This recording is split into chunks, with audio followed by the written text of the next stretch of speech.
days until Election Day, and the first batch of absentee ballots are scheduled to be mailed out as early as tomorrow. My next guest, known as the Nostradamus of U.S. elections for correctly predicting 9 of the last 10 presidential races, using his own 13 keys to the White House, criteria a candidate must win in order to achieve victory. Well, he now says that he's ready to call the race. American University history professor Alan Lichtman joins me now. Professor, all right, here it is. Who will win the next president of the United States?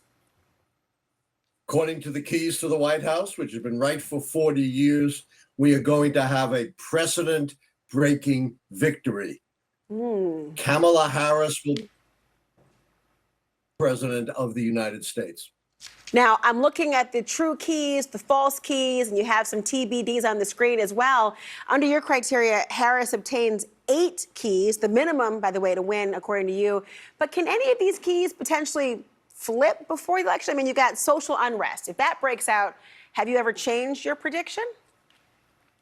I have never changed my prediction once I've made a final call. The notion of an October surprise is a myth. All my predictions have been before the October surprise, and they have all held. Social unrest doesn't suddenly emerge. It takes a long time for there to be enough social unrest to turn the key, which requires massive, sustained social unrest. With a maximum of 5 keys down and likely 4, Harris is well short of what's needed to predict her defeat and give Donald Trump the White House again.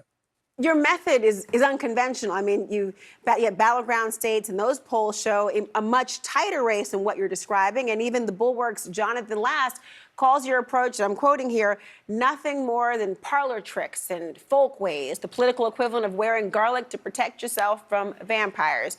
So he's not pulling any punches. What do you say to that? And how are you so sure?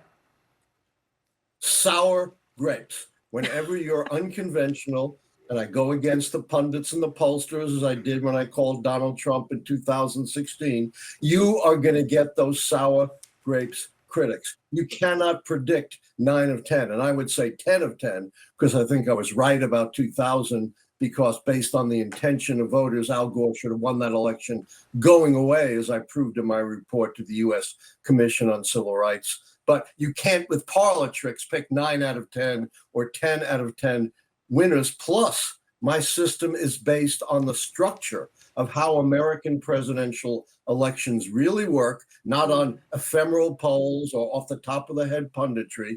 They work as votes up or down on the strength and performance of the White House party, and that's what the keys gauge.